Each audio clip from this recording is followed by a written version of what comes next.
Fill her up. You're listening to the Gas Digital Network.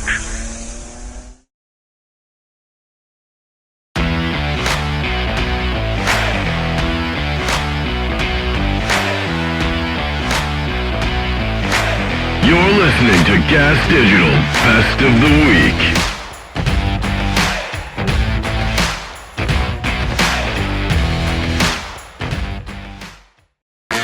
Welcome to Gas Me Anything, where you, the live viewer, get to ask all the questions. This week our guest in studio is Mike Cannon. I do have one last question, because we did ask this to Sagalo, and I'd like to get your opinion on it. Okay. Who would win in a no-holds-barred fight to the death between you, Sagalo, and Feeney? It's not even close. I would win. Okay, well, I would win. I bet Brendan said he would win, because this is the one Feeney would be an early dispatching. Like, we would just break him apart like kindling and fold him like Jacob's ladder and throw him off a bridge. Brendan that's like punching Homer Simpson. Like, I think that would be like me trying to just put him down and he's not feeling it, and then I exhaust myself and he pushes me over and I fall asleep. Like, that's the only problem. But I do think that Brendan also doesn't like to be touched. So I think any fight, I'm exploiting that immediately. Well, Brendan gave the fight to Feeney. Oh, yeah. Wow. He says you were too brittle and old to last in the fight. That's something. It's true. It is true. But also, I'm like a gamer. Like, if I got put in the position of a fight where I needed to, it was a necessary thing, I feel like I could absorb a beating in that moment. I agree. Yeah. We'll just have to put it to the test. Skank Fest. Me versus Sagalo.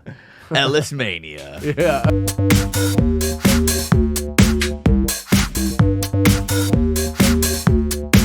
So I was working on a reality show in Houston, right? And the star of the show used to be one of the biggest villains on Survivor history. Guy was named Russell Hantz, if you guys are trying to figure this out.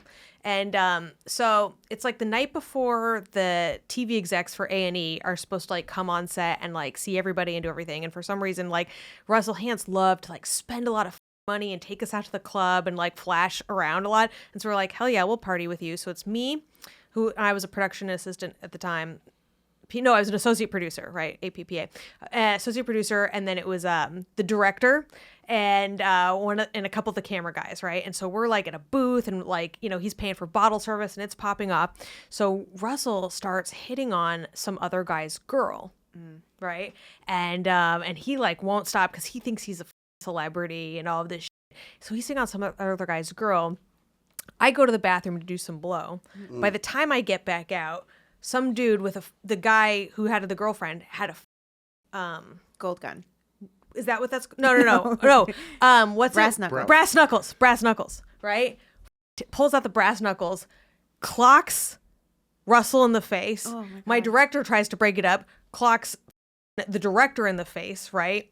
My director's face completely split open, fully split open. Blood is on all three of us. There's just blood everywhere. Right? I'm dying laughing because I had just done a bunch of blows. So I'm like, I am feeling incredible, right? And I'm like, man, I have to go. This blow is so good, right? So, of course we got to like leap. We're like, we got to go. Russell's like, I didn't do anything wrong. We're like, you got to go, man. We got to shoot tomorrow. I take the director to the hospital, and I'm just fully I've never dealt with anything like this before in my life, but I'm like, get me the finest plastic surgeon you have. This man deserves nothing but the best, because I'm all coked out, and I'm like, you don't touch him until the head of plastic surgery. Like I'm on Grey's Anatomy or some shit. Sir, your wife, please. She's being a... I saved his face. They got the head of plastic surgery there. He still does have a scar. But meanwhile, I got to pick up the TV exec from the airport the next day. We're driving in. I'm like, right? She comes to set. He's got stitches. The star is all bruised up. Everyone's kind of smearing blood off. They're like, what happened last night? I was like, car accident. Craziest thing.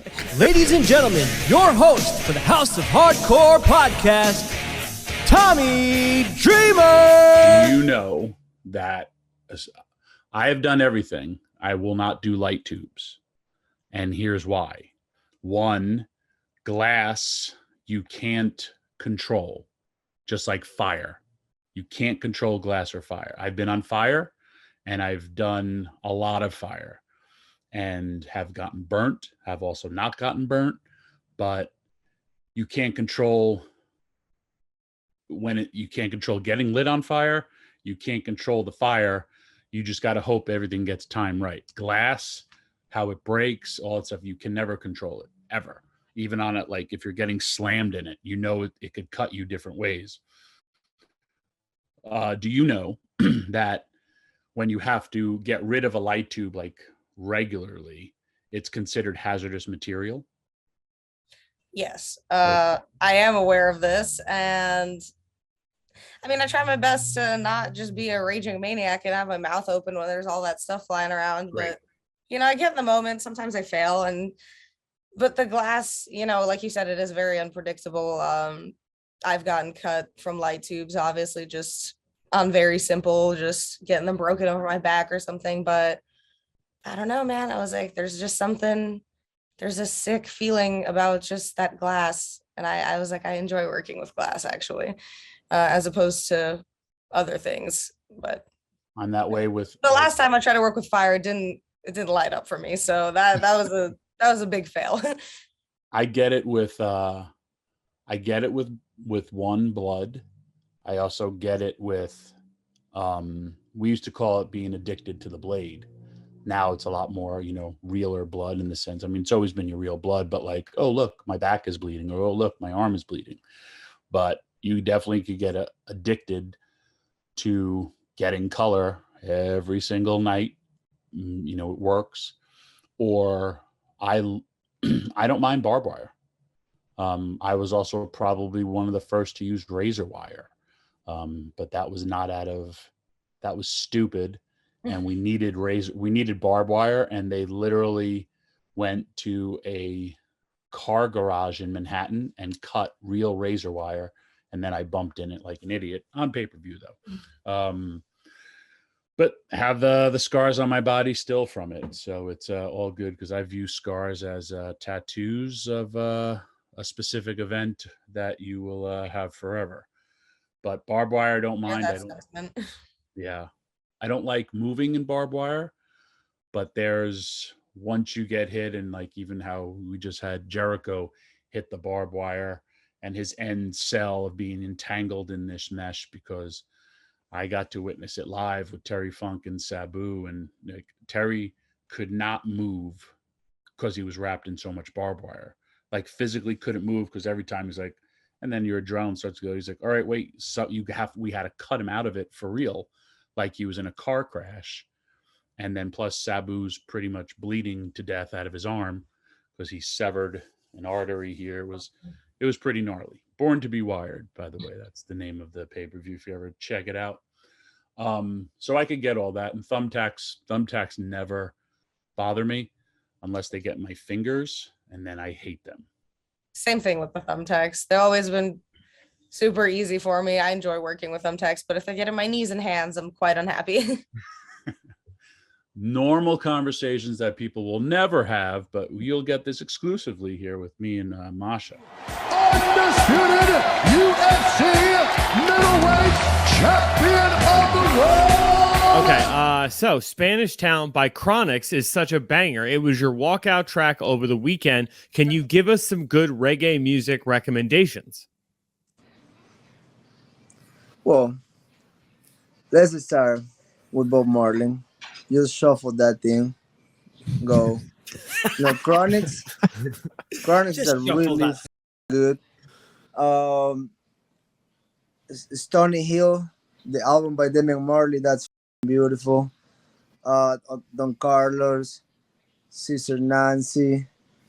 There's so much reggae. And then I do have a little playlist. I'll have to find it. That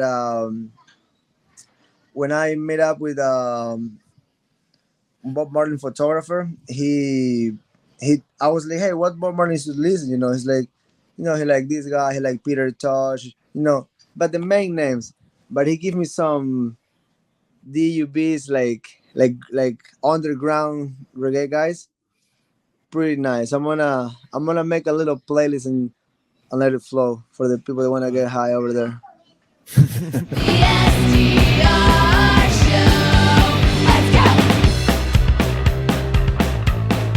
Well, let me tell you this. Shannon, are you listening? Shannon, our producer, if you could turn your camera on for a second, please, Shannon, if you're there. She's at the office. You may not be able to. But she has not, this young lady here that you can now see on screen, has not had sex in 4 years, Beau. Damn. So is there a way that you might be able to awaken her vagina, some sort of lyric that might speak? Because I know you're going to perform for us. Maybe there's something that you can do to awaken her inner flower and make her want to get out there again. I think I got the perfect song. I was going to do something else. I got the perfect song for that. So when we get to that portion of the show, Shannon, you're going to get a long distance dedication. Is that okay? Good. That's really important. And Shannon, at the end of this song, I want you to do a panties check. Okay. Well, I may drop my guitar and just hold on to the G string. Oh, man. All right. You ready? When I'm watching you and Betty, and you're taking her to town, past the popcorn and confetti, in your juices I might drown. One thing's certain, when I'm squirting, it's the place I'd rather be. You're loving her, she's loving you, I'm loving me. Take your hands, place them gently on her boobies. That's right. It's worth much more than cocaine, gold, and rubies. And now I'm gladder than a man could ever be. You're loving her, she's loving you, I'm loving me. You know it. I can stroke it to the left, yes I can. I can stroke it to the right. I can stroke it in the middle of the morning, in the afternoon, or deep down in the night. And when I said deep and down, I think you know what I'm talking about, Shannon. I'm sitting pretty, and I think I might be dreaming. I burst the zipper of my pants and now I'm creaming. And when you linger with your finger and Betty squirts, or did she pee? I'll let you be the judge. You're loving her, she's loving you, I'm loving me. You're loving her, she's loving you, I'm loving me. All right there, Beau Nair. I mean, that is beautiful. Shannon, can you check your pants, please? Did that do anything for you? They're drenched. My job is done here, y'all. Can you turn the camera on and show us?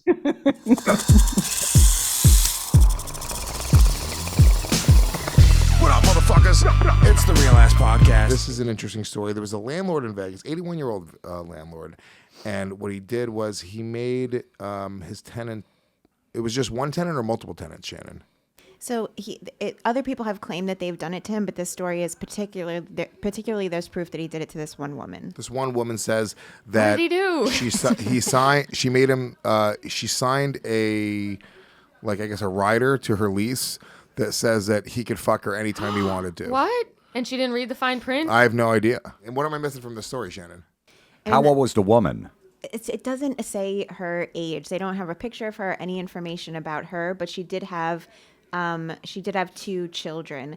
This was for Section 8, so she was having trouble finding somebody that would accept Section 8, and this one guy would. I was on Section 8 as a kid. Do you guys know what Section 8 is? We know. And yes. What the fuck was that about, Maddy? No. Just shutting me down. She's like, we know you're poor. We've heard it a million times. Google Gaga. My mom. Oh, shut up, dude. Grow up. What is going on with Maddy today? What the fuck is happening right now? I'm feeling very aggro. Maddy's horny and mean. I'm horny and mean.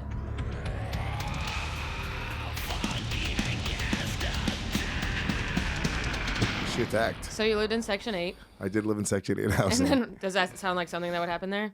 My mom was actually a prostitute, so...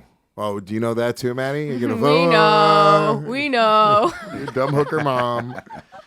Yeah, we lived in Section 8 housing, and Section 8... So she was a bad hooker, is what you're saying. Yeah, she honestly...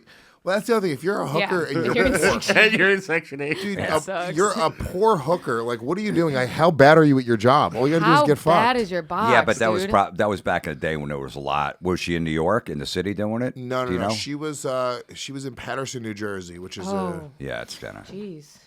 She's still. I mean, yeah, there's not a big prostitution place, Patterson. If she was in New York, there was a lot of competition. Oh, there's a probably lot. When was Patterson's this? Like got 80s, a ton of hookers, dude. 90s. The 80s to 90s. Your mom could have had like an ad in the back or something, though. Yeah, like a little secret. Yeah.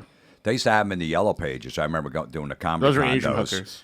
And especially if like a guy that got hookers the week before, some comic, the yellow pages would be open and all these things were circled. They'd have in the yellow pages. They used to be in the yellow pages. I don't know what it was. Yeah, on their escort services, yeah. Yeah. Well, you had to really be motivated to go and get laid back in the day. I sent, but that guy Bob Levy, we were on the road one time. I sent a hooker to his room at like 3 a.m. He was all coked up, and he thought some girl from the comedy club was going to come back and meet him. And I knew she wasn't. Right. He was, he thought, no, she's coming. I go, she's not. So I ordered a hooker to his room To be a nice guy. No, just to fuck with him. Just to fuck with him. Because he thought that it was going to be her. He wasn't going to pay for it. Oh, but you didn't pay for it, and he wasn't going to pay for it either. No, so I hear a knock because I'm in the room next to her, like 4:30 in the morning, God. and they're screaming, "Who are you? Who are you? You got to pay me. I'm not paying you. I didn't order you." That's And fucking meanwhile, I'm in hilarious. The other room. It's fucking I great. didn't order you. Dude, if you would have gotten And at 4:30 in the Levy morning, shot in the she's head, like, she was really nasty. Oh, At yeah. 4:30 in the They morning. need their fucking yeah. money. Yeah. They just got fucked for free? Yeah. Hell no. That, I mean, yeah, back then you'd like, you know, you just like whatever shows up, shows up. I remember like Craigslist would have like hooker ads, but there was no, you couldn't post pictures to Craigslist back then. It was like, Right. it was just Words. the words, dude. And you'd be like, you're gonna just trust by whatever description this person says that this hooker's gonna show up, and it's never gonna be good. If anything, just close your eyes. No, you can't. You could feel it Really? still, Maddie. It feels weird? Yeah, what do you think? What's a hooker pussy feel like? I guess there's a variety. You of usually them. don't touch the sides. Yeah. He's trying to- yeah. You don't feel anything. It feels like nothing. Nothing but net. You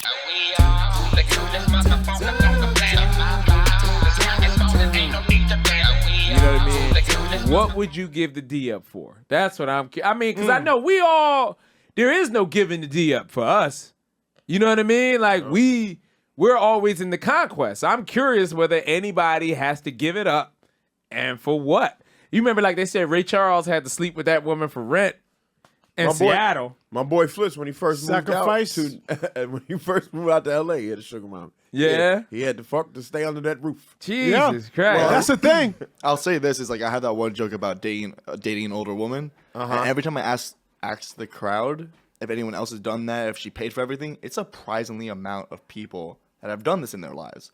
Like, I think there's a lot of guys in their lives who have at one point, and the way it comes off is like, they're like, oh yeah, I've tried that for a while. Like, dated the older woman, got showered with a couple things, and then it fizzles out. But I don't think it's ever to the level, like you were saying, just a random chick from Hoboken, New Jersey, or whatever the fuck it is. Or some pretty woman. Who's just a pretty girl in college. Yeah, she can make I might try to millions of dollars. She'd pull up and be like, yeah, let me just. Yeah, she can make Yeah, millions. I ain't seen that. I'm gonna make a TikTok as a social experiment. It's just gonna be nothing but thirst traps, and I'm gonna create like one of them Google wish lists, and just like I'm gonna just string women along just to see if it's at all possible.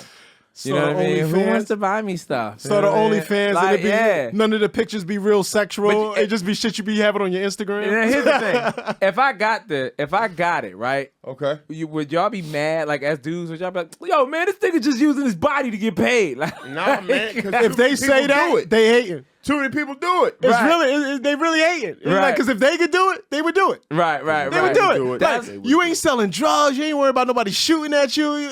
All you do is I just got to take my shirt off and do some exercises. Some crunches. Yeah. There's definitely a moment. Like my friend Kevin one time showed up in a nice new denim jacket, and I was like, where the hell did this come from?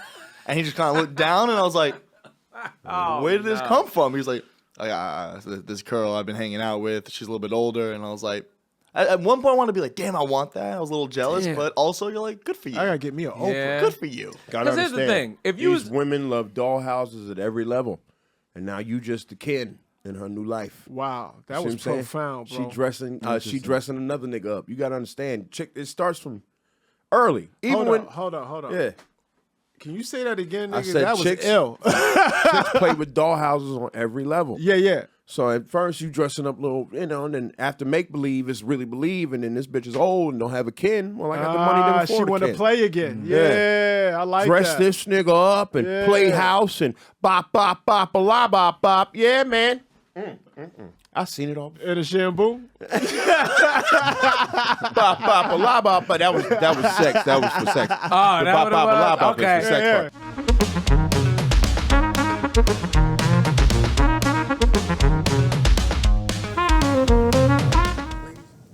Sir, Cosby did it or no? Yeah. Innocent? Nah. You're good. Cosby? Yeah. Innocent. God damn! I told you. You don't go to the meetings. None of them. No rapes. Innocent. My nigga. So, okay, he says because back then lewds were the thing. So people would just take lewds, fall asleep. They knew what they were getting into. You think, or do you think big corporations were trying to bring Cosby down because he tried to buy NBC? So Talk it's about Illuminati shit. 100%. Yeah. You look like you know some shit too. You know what I mean? I gotta find someone on my side because You're gonna have every to ask a black white person woman. thinks Cosby's innocent. Yeah. You're gonna ask a white woman, bro, I'm raped telling like you. a whole bunch of women, and we don't even think it's a black thing. We just think he was raping because of show business. We just thought it was show business. Sir, Cosby, innocent or guilty? Cosby? Yeah. Innocent or guilty? I think he's guilty. Oh my! Let's go. I think he is. You wasn't around when they was doing lewds. You was around when they was doing lewds. Yeah. And so what was going on when they was doing lewds? People was getting raped. All right, let me ask you that question again now. Cosby, innocent or guilty? I'm saying he's guilty. Think about the lewds. We just had the conversation. We was here. Think about it. What was going on with the lewds? Talk to me. Come on, family. What would happen with lewds? He know what happened. That's why he don't want to answer. What happened with Go the to lewds? parties, they take a lewd. Well, you still can't rape someone just because That's not rape. That's consensual sex under under the influence. He's calling sleep They consent. say yes. That's what Cosby said. They say yes. See, now Listen, that's the whole thing. They asked Cosby, "Were you putting pills in women's drinks?" He said, "I saw the affidavit. I think." He said yes. He's not gonna say that if he was raping. If he said yes to the pill- He said, why would he say yes? If he was trying, he would have said He's no. trying to have sex with because her. because they That's knew. what he's doing. No, They didn't knew. know they had getting drugged now. All right, can I ask you a question? If you were raped hypothetically, right? Right. Hypothetically. All right. Ooh, wait a minute. Hypothetically, you get raped, right? And you feel like you was raped. You took a lewd. You woke up next morning. Do you go back to the same individual who you felt like raped? That was But he's happening a with Cosby. man. No. Women have smaller brains. Touche. Yeah, touche. I can't argue with you there.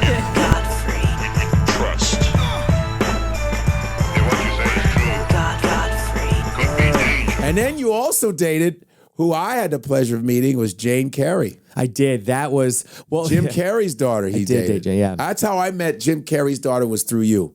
I have a really funny story. Like Tommy Davidson was doing a show at this place in Beverly Hills. Yeah. And it was more of a variety show. Yeah. So he wanted, because Jane's a musician, so he wanted Jane to, and it was early on, we hadn't been dating that long, he wanted Jane to sing on it. Yeah. So we go and we get there, and Jane goes to the green room with them, and they take me to Jim. Yeah. And there's actually a comic there who got asked to do it and didn't know Jim, but saw me come in and goes, "Dude, if you want me to, I can introduce you to Jim Carrey." And I go, "Oh, all right, man." I was like, "Cool." And then they bring me over to sit down next to Jim, and he looked like he saw a ghost, because then he went over and was like, "Hey, I'm so and so," to Jim to introduce himself, and he was like, "Hey, man, it's nice to meet you." Yeah. And the guy didn't know Jim. He was just trying to act like he did. And, Right. and when he realized he got caught, he looked. It was so funny. So now I'm sitting next to Jim. He's like, "Oh, you want anything to eat?" I'm like, "Oh, I'm all right." And the show's on, and Tommy's on stage, and something happens, and Jim says something. And then everyone kind of looks, and then they put the spotlight on Jim, and he just starts kind of yelling something out. And the crowd starts cheering, and Tommy goes, You do not want to wake this motherfucker up. I'm telling you, y'all don't want to wake this motherfucker up. And then Jim starts kind of like yelling back, and I'm just watching. They keep putting the spell on him. He goes, all right, I'm warning you. Y'all want to wake this motherfucker up? So then they hand Jim a microphone. Oh, shit. And Jim just grows. I watch him in front of me just grow. It's like he just becomes this. He went from like sitting there like, hey man, you want something to eat, to like all of a sudden he's just like, he just Yep. So then Tommy comes over and they're doing dueling Sammys. That's so man.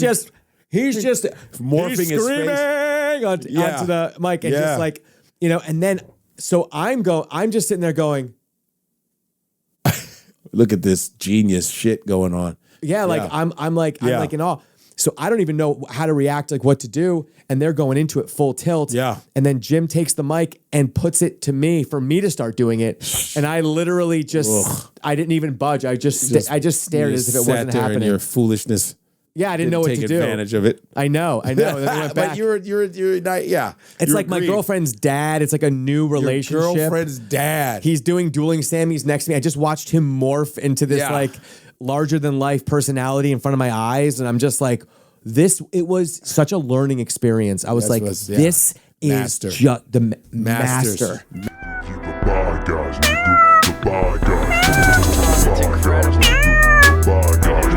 I would love to see you on Wild 'N Out. Oh, I would love that. That'd too. be I got asked to audition for it, and I said no. Dude, you'd be amazing on it. I would hate it. Why? I don't.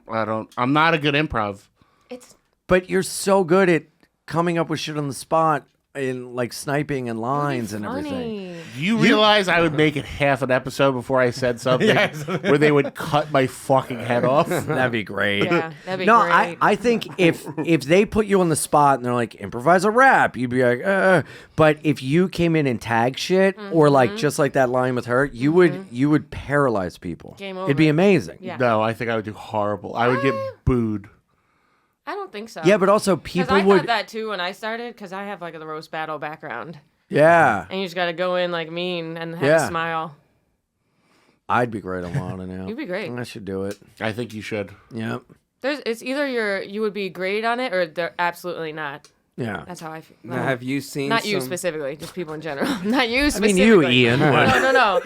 Just in general. It's just Very like such a weird show. Polarizing. Dom, what were you gonna ask, buddy? I was gonna say, have you seen some people that got through all the ropes and then just went up and completely tanked, like when the cameras are on? It's just like, yo, I can't. This shit's for real. Yeah, and then they have to live with that for the rest of your life. Right. Well, you're sad about being dumped. Imagine getting on TV and then they're like, actually, no. Right. No, she's on it. She's good? Yeah. Yeah, she's good. Yeah, All right, now tell everybody the name that you wrote down on the page. Stop, dude, Ian's starting shit. No. Show the fans. Dude. No. Okay. All right. Stop. Literally stop. No, honestly, I whatever. It's out there. People can watch the show. This person like fucking tanked, and I know you're friends with them, but. Oh my God. So I was there when he auditioned. And he bombed. And he was like, I'm the only one from New York here. Like, so annoying. Stop bringing up with my friends said at the Laugh Factory. Why are they running around? Yeah. You're rhyming. Why are you rhyming? Just write a joke. Tell a joke, then stand there. Do you have to cuss? I know. Because I can't get right. This is cutthroat. This Burns has words pop from a snub nose. This Kurt meant skirt and I give a fuck. Ari doesn't give a. Here's what I love about how much Ari doesn't give a fuck. Because he's always, for like a long time been like that, and he would just like not go on Twitter for a few days or whatever. Yeah. After he did whatever, but when Kobe Bryant died.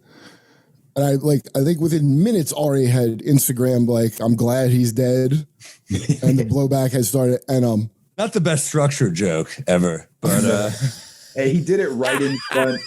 I thought he got hacked. He did it right in front of the arena in Philly too. That was he was in Charlotte because I remember that day. Yeah, I remember that day. Like I was like, dude, why? Like, there's ways to do this, Ari. Why did you do it? Like, I didn't think he did it. I thought he got hacked because it was just such a strange. like nothing with a moral judgment of saying I'm glad some guy's dead, but I was just like, oh, he probably did. Like, it sounds like someone trying to sabotage him or something.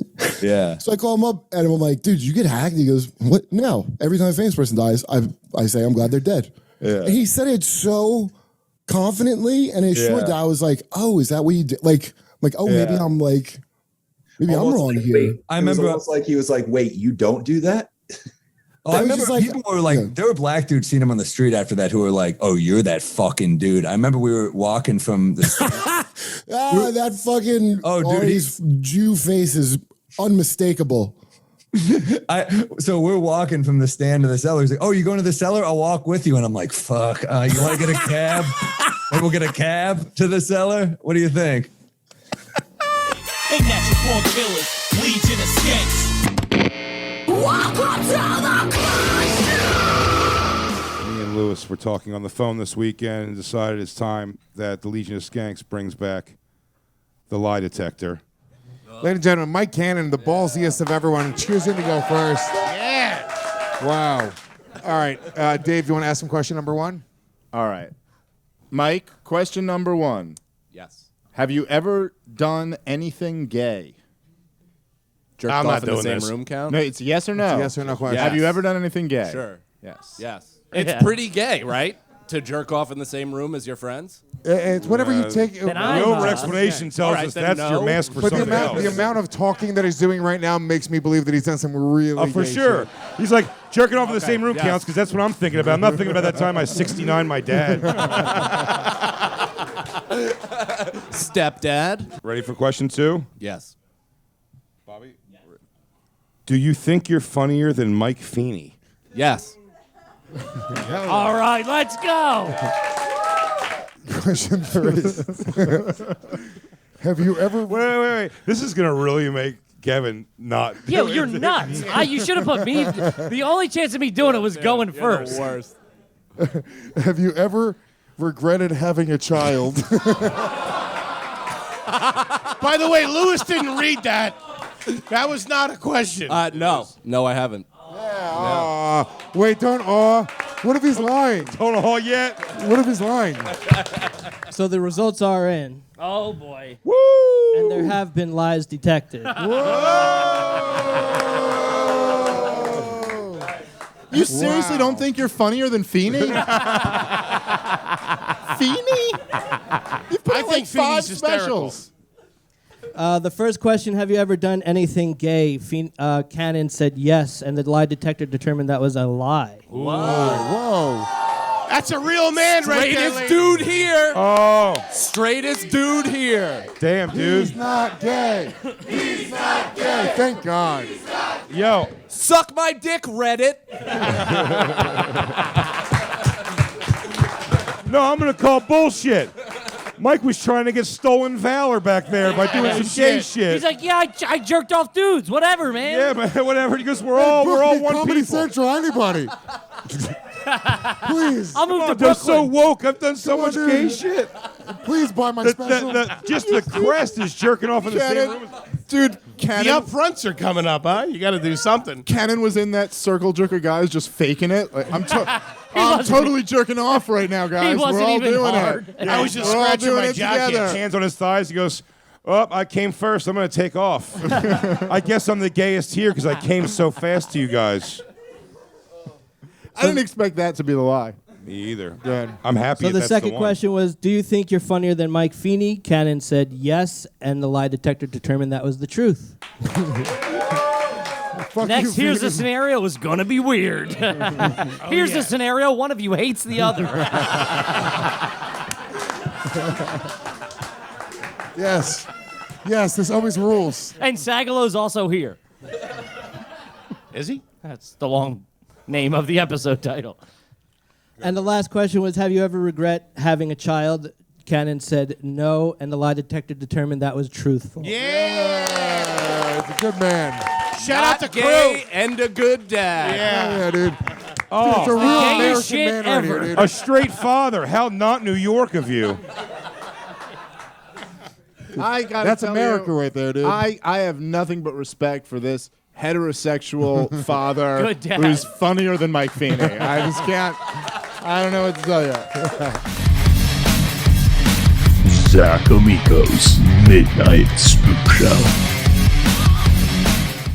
That's also why people should probably recreationally shoot guns more often. I agree. The more I think about it, the more I think if you're going to work with one on a movie, you should have to go to the gun range and really learn to use guns. Yeah. That's something I think I should do. Oh, you've never been to the range? I went once and got kicked out before I was allowed to shoot anything. What did you do? Alex, what did we do?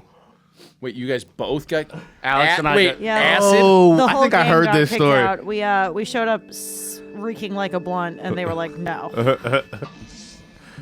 Me.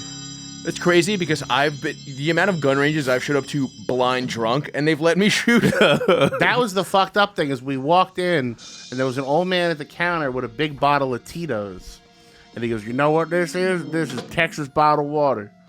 And we're like, "Oh, cool! This is like a party." And then we're all looking at guns and we fill out the paperwork. We give our IDs, and then the guy comes out. He's like, "You guys gotta go." And we're like, "Why?" He goes, "You smell like weed."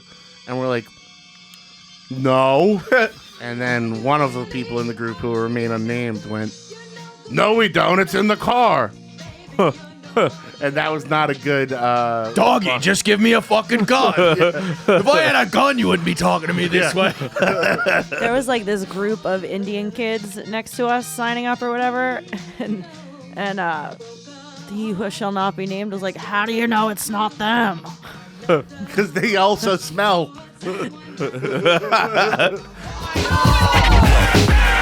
It's Yo MMA Rap with Chris J. Gomez and Dave Smith. All right, the last thing I wanted to bring up was August 26th is the One Fighting Championships debut on Prime Video. Ooh. The main event is going to be Mighty Mouse. Okay. And he will be facing a guy that Mickey beat him Mouse. before. Who is the strongest cartoon mouse? Oh. No, Oh, you're pretty quick there, Mighty Mouse. But you never saw this one. Get him, Goofy. His bits rule. His bits rule. Will you guys be Dude, Bisping watching would have put the kibosh on that bit right there and then, by the way. It would have been over. No way. Oh, you're going to think you're all fast, probably because of your Jew masters. Oh, yeah, Walt Disney was an anti-Semite. Bet you didn't know that. I thought to myself, I either got ripped off or this is my first case. Which is Melbourne's a big comedy city. Yeah, it's great. I heard that. But I'd not dabbled. I was in Sydney though because I had more money. Yeah, I'm like upper crust. All right. Melbourne is like poor. We're richer in culture. That's what all poor people say though. They do actually. That's exactly. I actually what they had say. more physical money, so I had to stay in Sydney with the upper echelons. Sydney's the LA, you know, and Melbourne's the New York. So think about what you're saying right now. Well, I'm thinking about it. I'm thinking all over it. I don't have any great beef with Sydney, but anyway, yeah. So I just sounds like you don't love them. I'm not a fan. I'll be honest with you. I don't have the shirt. Do you guys have inter-country squabbles the way that we do? Yeah, but it's not serious. It's very if it's anything, it's Melbourne, Sydney a little bit, and then Australia and New Zealand. Australia hates New Zealand. New Zealand. Hate is a strong. No, it's a strong. Because to hate someone, right? Like on some level, you have to respect them as an equal. I guess you can find something positive in everything. Yeah, but whereas New Zealand is just like there's more sheep in Auckland than people. Auckland? Yeah. What's that? The biggest city in New Zealand. Oh my God, I didn't even know that. Yeah, but you know why? Why? Because it's a terrible place. Because of the sheep population. It's so small. But I bet it's really easy to sleep there. You can count as many sheep. Get the jokes, please. At home, get them. Please get them. That's why Mike earns the big bucks.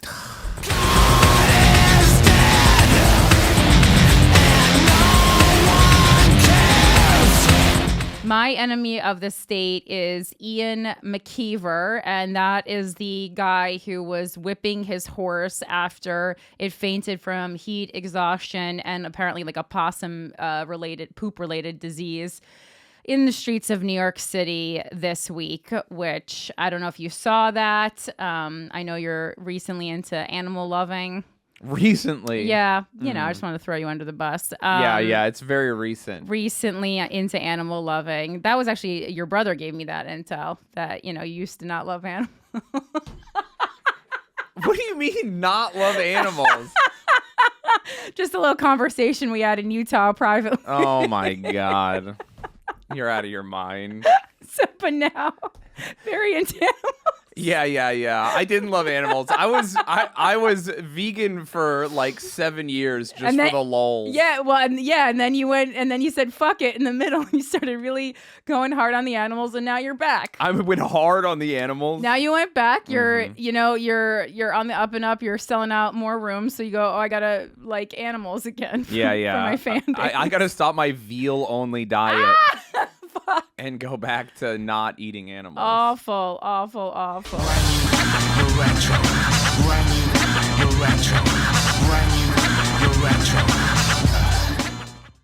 So at I was walking through the park once, and the weekends in Prospect Park in Brooklyn, there's this thing called Smorgasburg. Smorgasburg. Where It's an offshoot of the Williamsburg. Yeah, so it's a bunch of like food vendors, essentially.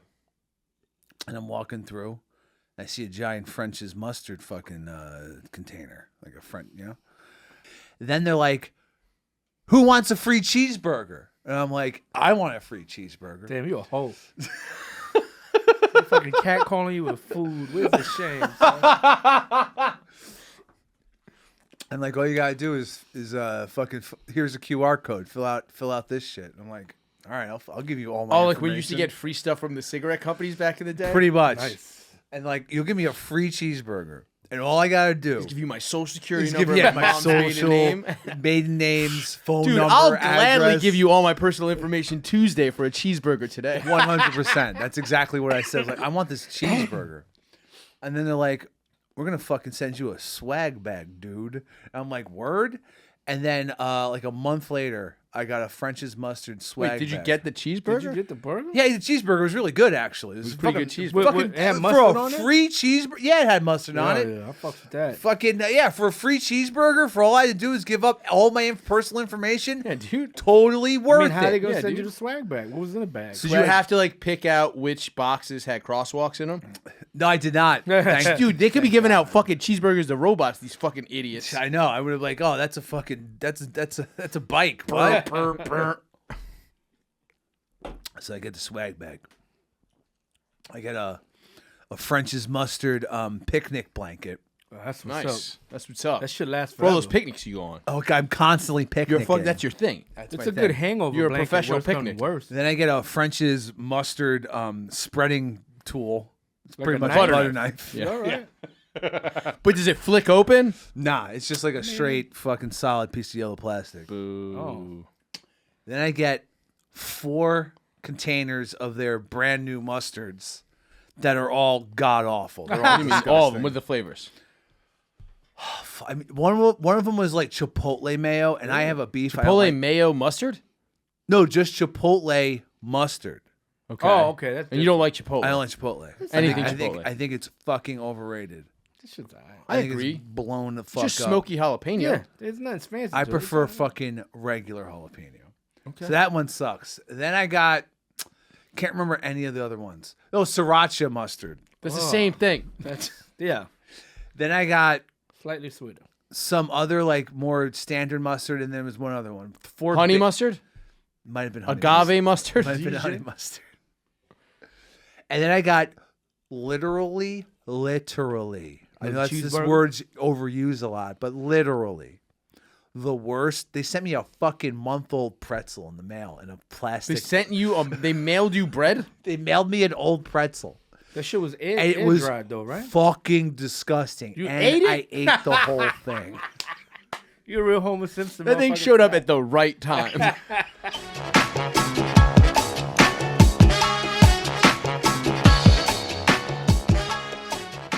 So I'm curious what you think about the latest with what happened with the former president, Donald Trump, being raided by the FBI. Now it seems it seems to me there's a very high likelihood that they are going to be moving forward with eventually charging Donald Trump with something.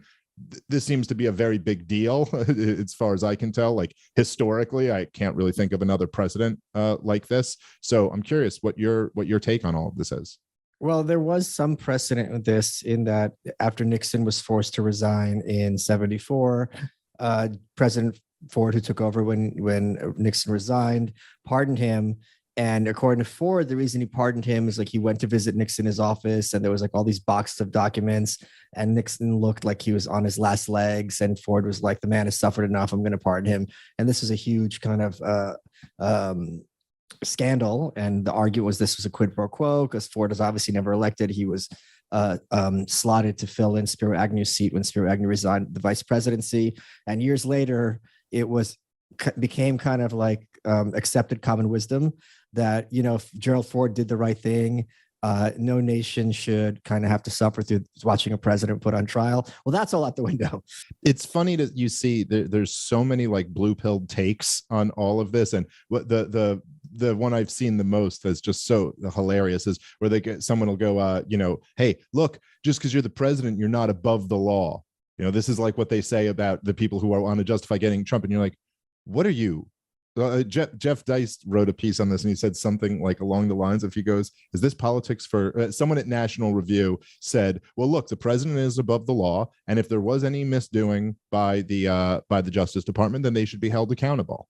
And Jeff Dice goes, what is this, politics for kindergartners? Yes. Of course presidents are above the law, and when has anyone at the FBI ever held accountable for anything? And It's the easiest counterexample, kids were killed in Afghanistan accidentally. Yeah. If you're not above the law, you're guilty of manslaughter, you should be extradited. The end. Well, I mean, the idea that presidents aren't above the law, of course they are. They all are. I mean, you know, there's like a couple great, there's a great Noam Chomsky clip where he just makes the argument for why by the Nuremberg standard, every post-war president should be tried for war crimes, and it just goes through every single president and what their crimes against humanity were. It's every one of those.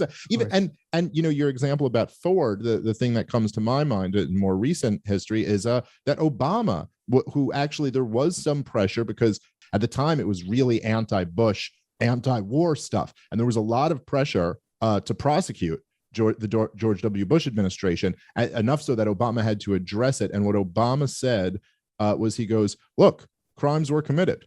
We tortured some folks, but now is the time to look forward, not backward, which was like a really stunning thing to say. Just like, it's like, you know, I made a joke about it at the time where I was like, well, here's the thing about prosecuting crime. You have to look backward. Like, this is by its very nature. It's really important that you look backward. Wait, I don't know. Not anymore. It could be they're doing that whole Minority Report stuff now. Yeah, that's right. It's a dangerous game to prosecute crime looking forward. And can I say one more thing? We've heard for 2 years, 2017, 2018, or even longer, that the proof that Trump is this authoritarian strongman is that he threatens to imprison his political opponents, because he made that quip at Hillary Clinton. He goes, she's like, well, it's a good thing our legal system is in the hands of someone tempered on Donald Trump. And he goes, yeah, because you'd be in jail. And they're like, oh my God, he threatens to, as if he was threatening to like imprison Obama, Biden. No, he specifically meant Hillary. And it wasn't like because she's his opponent, it's because she was crooked Hillary. And now imprisoning your political opponents is the height of patriotism. No, what it really is something to see this. And you're right. I mean, and it wasn't just that one quip with Hillary Clinton. I mean, lock her up was like the chant at all of his rallies, and they were outraged by this. But the truth is that Trump never made any moves to lock Hillary Clinton up. He never did anything, even though, of course, James Comey, the FBI director at the time, did say that, there was a ton of classified information on her private email servers. She was not allowed to do it this way. You know what I mean? And that she lied when she kept saying there was no classified information. But we're just recommending that we don't charge her. But Donald Trump never actually made any moves, probably because he didn't have control of his own Justice Department, even if he wanted to. But it is interesting. Oh my God. I gotta look at this. Dave, I just wanted to Google this while we're on the air. I found an article from 2020, Gretchen Whitmer, Trump inciting domestic terrorism with lock her up rally chant. Right. So chanting it is domestic terrorism. Actually doing it is I don't know, just, well, the law must be applied equally to everyone.